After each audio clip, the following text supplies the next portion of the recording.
All right, let's go ahead and work on this metal portion here. So I'm going to go ahead and close the wood folder and open up the brass folder. Here it is.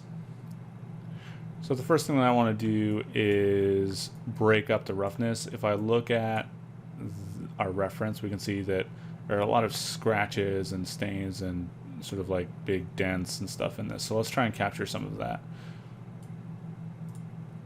So I'm going to create a new layer, and I'll click on this add a fill layer, and I'm going to turn everything off in here except for roughness, and then I'm going to click on the word roughness, and you can see I've already typed in grunge scratch here, or I've started to for this search, and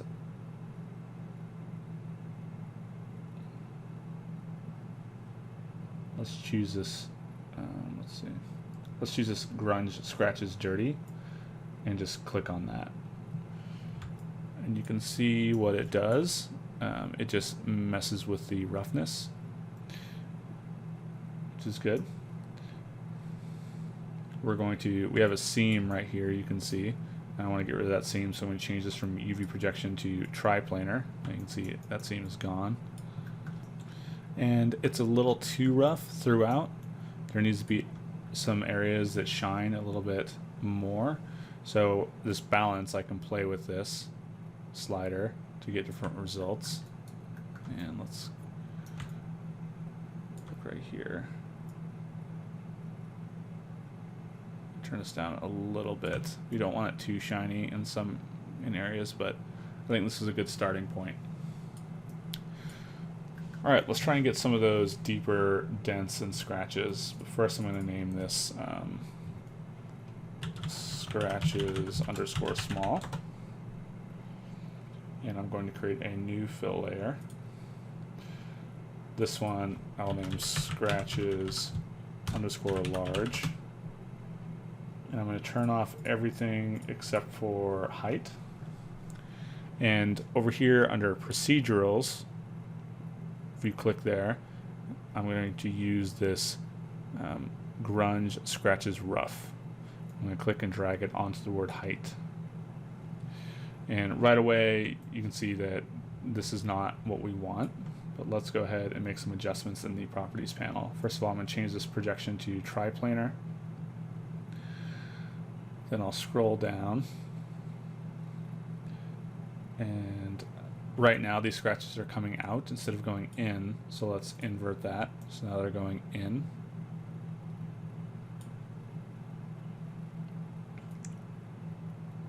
I'll turn the quantity of scratches down a bit. Scratch width should be up to make them a bit wider. Scratch length could come down. Scratch dirtiness, I want to take that down a little bit. Double scratch, I'm going to drag that down. Let's see. I like these scratch spots, that's good. Turn dust intensity down a bit. And scratch length, let's turn that down and try turning up scratch quantity a little bit.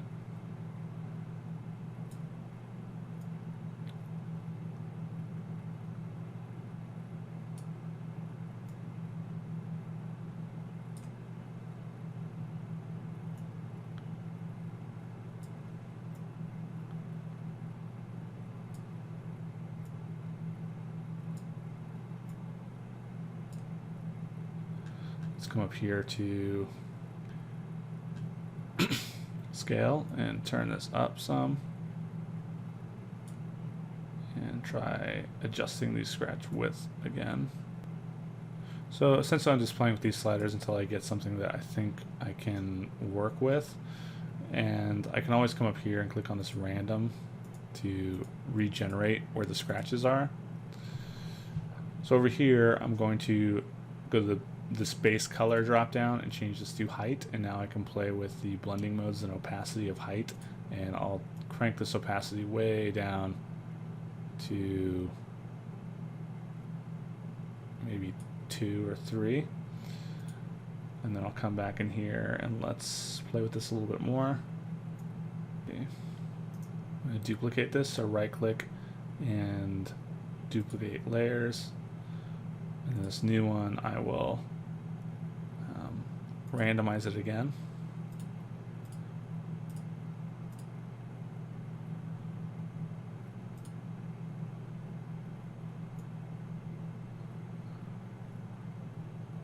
Add a little bit of blur to this one. I'm going to go back to base color up here, and I'm going to add a white mask to this and select it, and then come down to the bottom and make sure I'm on black, and now I could paint away. Actually, let's add a black mask to the original, or a white mask to the original Scratches Large. And I just want to paint away any scratches that are coming up to this sort of edge here.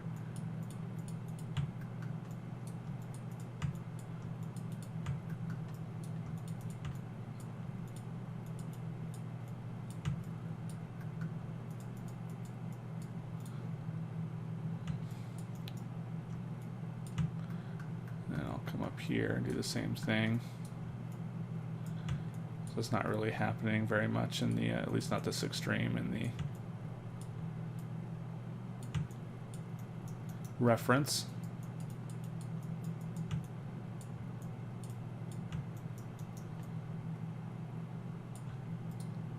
Let's do the same thing to this one.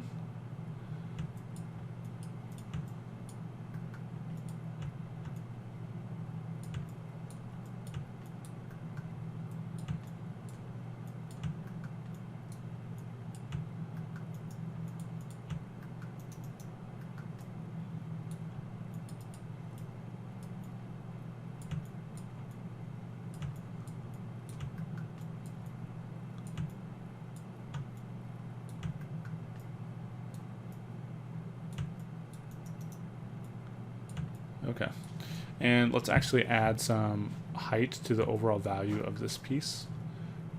So I'm going to add another fill layer. This one I'll just name height.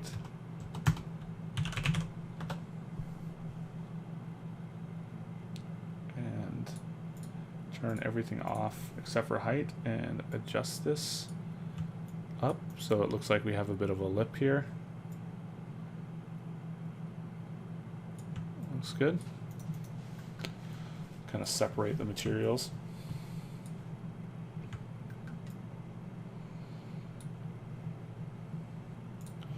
Now let's add some sort of grunge, more like water stains to this. So I'll add another fill layer, and I'll turn off the metalness and normal and height, and the base color. Select base color, and see if I can get it in the screen here. I have this reference image off to the side. If you click on base color, or you click on this little color and then choose the eyedropper and hold, anything on your screen you can choose. So I'm hovering over that reference image on the bronze area, and I'm going to choose a color off of that I like. So something like that. And roughness, let's take this and turn it, just adjust it to be different. All right, I'm going to name this secondary color. And I added a bit more red here just to make it more dramatic. And then I'm going to choose this dusty, dirty, and drag it onto secondary color.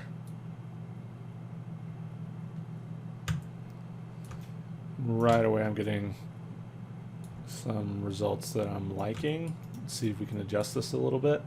So I'll click on this mask editor, and I'll start playing with some of this. Let me turn up global balance a little bit, and I think that's good for now. There's a lot more to do with this, like add the text and maybe get a little more dirt in here, but that's looking like a good stage for this first pass.